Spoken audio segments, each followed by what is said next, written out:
Hello प्यारे बच्चों, आशा करती हूँ आप सब स्वस्थ हैं, मस्त हैं और अच्छे से पढ़ाई कर रहे हैं। आपको अभी तक present continuous, past continuous tense अच्छे से समझ आ गया और अब लास्ट फ्यूचर कंटिन्यूअस टेंस। और हम तीनों को रिलेट भी करेंगे कि कहाँ पे क्या चेंजेस करने से हमारा टेंस चेंज हो जाता है।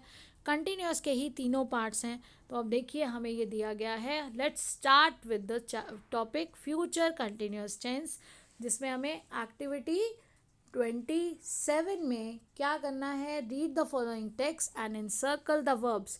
मैं इनसर्कल की जगह अंडरलाइन करती हूँ ताकि आपका वर्ड छुपे नहीं।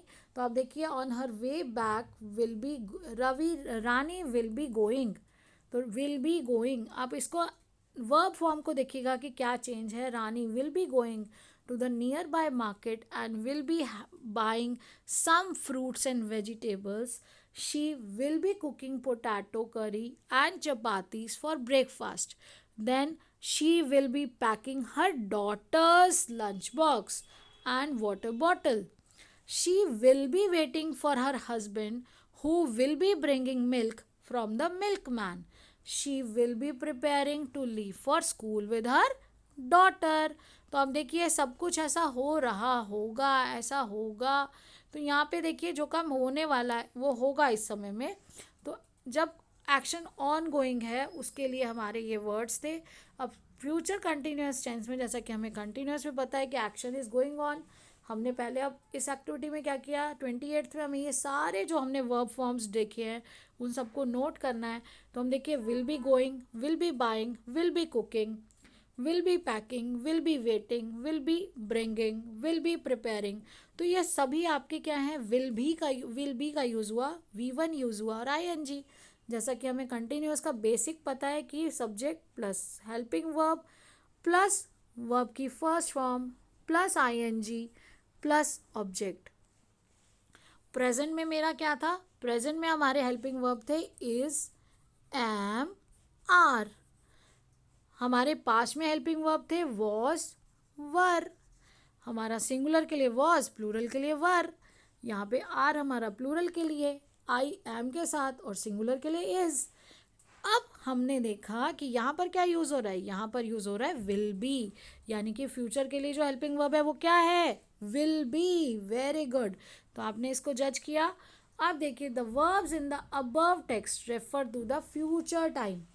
ये हमारे फ्यूचर टाइम से रेफर कर रहा है। Tell us about the actions that will be performed, ऐसा होगा in the future, that is something that has been arranged or planned. These verbs are therefore said to be future in future continuous tense. तो देखिए, singular में first person I will be going, second person you will be going, third person he will be going. तो देखिए will be आ रहा है helping verb. Plural में हमने देखा वी विल बी, यहाँ पे क्या है, प्लूरल और सिंगुलर दोनों के लिए विल बी आ रहा है। We will be going, you will be going, they will be going. तो यहाँ पे तो कोई कन्फ्यूजन ही नहीं है। सिर्फ मुझे हेल्पिंग वर्ब के लिए क्या यूज़ करना है, विल बी, और वर्ब की फर्स्ट फॉर्म, वर्ब हमें दी होती है फर्स्ट फॉर्म में ब्रैकेट में, और ING लगा दिया। तो अब देखिए, इसको देखते हैं कितना आसान है ये हमारे लिए। हमें इसको क्या करना है, फ्यूचर कंटिन्यूअस टेंस में चेंज करना है, इससे फिल करना है, वर्ब फिल करनी है कौन से टेंस में, in future continuous tense. Now start. The children will be going to the computer lab in the next period. देखिए, go हमें verb दिया हुआ था, will be हमारा helping verb है और वो V1 हमारा go plus ING। The children will be going to the computer lab. Same आप देखिए, the guest will be arriving late for dinner. Today James will be singing a new song. The painter will be painting the boundary wall in the evening. Nargis will be wearing new uniform tomorrow. Suresh will be cleaning the floor after some time. देखिए सभी verbs के साथ क्या जुड़ रहा है, ING। हमें verbs दिए गए हैं। I will be visiting my grandparents next week. My mother will be packing my bag for picnic tomorrow. Sushma's grandfather will be welcoming the guests. Salim will be collecting the notebooks from the children. तो यहाँ देखिए, यहाँ तक आपको समझ आ गया I hope. अब इसके बाद देखिए, अब हमें क्या दिया गया है, अब आपकी स्कूल पिकनिक जाने वाली है, जैसे कि आजकल सब बच्चों की जा रही है स्कूल पिकनिक, तो आप स्कूल पिकनिक की प्लानिंग कर रहे हैं सभी बच्चे। तो इसमें आपको क्या करना है, now let us try to write few lines about a school picnic using the verbs in future continuous. Tomorrow me and my classmates will be going on a picnic. हम सुबह कल कहाँ जाएंगे, हम पिकनिक पे जाएंगे।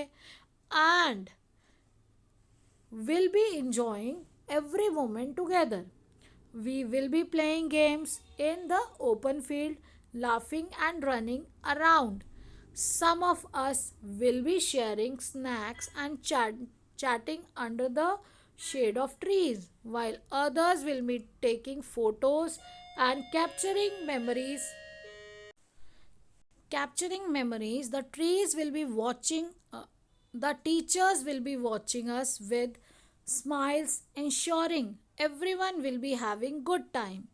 As the day goes on, we will be exploring areas, listening to the stories and singing songs during the bus ride back to home. Back home या back to home भी कर सकते हैं. It will be an unforgettable day. सबको याद रहता है ना पिकनिक का डे. तो आई होप आपको सब अच्छे से समझ आ गया, आपने कर लिया. तो उसके बाद इसका स्क्रीनशॉट ले लीजिए या वीडियो को इधर रोक के आप इसको पूरा फिल कर लीजिए, लिख लीजिए. स्पेलिंग्स का ध्यान रखिएगा, करेक्ट स्पेलिंग का यूज़ करके कीजिएगा. अब देखिए हमारा आ गया yes conversion of sentences. Let us try to change the tense of these sentences into future continuous tense. अब हमें चेंज करना है फ्यूचर कंटिन्यूस टेंस में, जो हमारी एक्टिविटी नंबर 31 है. तो देखिए रवि इज ईटिंग, यहाँ हम देखेंगे Ravi is eating a cake. तो यहाँ पे हमें क्या चेंज करना है, अंडरलाइन किया हुआ है आपका, देखिए क्या वर्ब फॉर्म चेंज होगी. रवि इज ईटिंग हमें फ्यूचर के लिए करना है, subject plus will be plus verb की फर्स्ट फॉर्म प्लस आईएनजी और ऑब्जेक्ट. तो यहाँ इज ईटिंग को चेंज करके हमने किया विल बी ईटिंग. इज की जगह क्या आ गया, हेल्पिंग वर्ब चेंज होके will be. The boy Ravi is eating a cake, Ravi will be eating a cake. The boy swam in the river, the boy will be swimming. Swam किसका past tense है, किसका verb का second form है swim का. तो verb की first form के साथ आईएनजी लगता है, इसलिए यहाँ क्या हो गया स्विम, आईएनजी लगाया swimming. The boy will be swimming in the river. The teacher checks the notebooks, the teacher will be checking the notebooks. Naseem will drive the car, Naseem will be driving the car. My father kept the book, my father will be keeping the book in the shelf. My grandfather waters the plants. देखिए same sentences को use करके आपको सभी tenses का change बताया गया है. आप एक बार जब तीनों वीडियोस कर लेंगे, तीनों काम आपके हो जाएंगे. एक बार फिर से अपनी बुक से रिवाइज करिएगा और तीनों पार्ट्स को continuous, past, present continuous, past continuous and future continuous, तीनों को एक बार रिलेट करके फिर से एक बार ज़रूर रीड करिएगा. आप बहुत अच्छे से आपको समझ आ जाएगा. रिवीजन बहुत ज़रूरी होती है बेटा, नहीं तो आप कंफ्यूज हो जाएंगे. अगर आप रिवाइज करेंगे तो आप परफेक्टली उसको यूज़ कर सकेंगे टेंस को. My grandfather waters the plants, my grandfather will be watering the plants. The policeman ran behind the thief, the policeman will be running behind the thief. The children play in the park, the children will be playing in the park. Mr. Boss made an announcement. तो change करके क्या हो जाएगा, Mr. Boss will be making an announcement. The woodcutter collected firewood. तो यहाँ woodcutter collected हटा के क्या हो गया, will be collecting firewood. Rajat held his daughter's water bottle. तो held क्या है, hold का सेकेंड फॉर्म ऑफ वर्ब है. तो यहाँ देखिए held किसका, होल्ड. तो Rajat will be holding his daughter's water bottle. Yes. तो आई होप आपको ये सारा समझ आ गया है. आप अच्छे से इसे रिलेट करके इसे अच्छे से करेंगे, इसे समझते हुए करेंगे और करेक्ट स्पेलिंग के साथ नीटली इसे फिल करेंगे, ताकि आप दोबारा भी इसको यूज़ कर सकें, दोबारा भी इसे समझ सकें. ध्यान रखिएगा बेटा. And take care, keep enjoying, keep learning and enjoying. आप कमेंट करिए, सब्सक्राइब करिए, बेल आइकन को प्रेस करके रखिए और कमेंट में अपनी class name, class roll number, school का नाम ज़रूर डालिएगा और बताइएगा वीडियो कैसी लगी. Thank you. Have a nice day.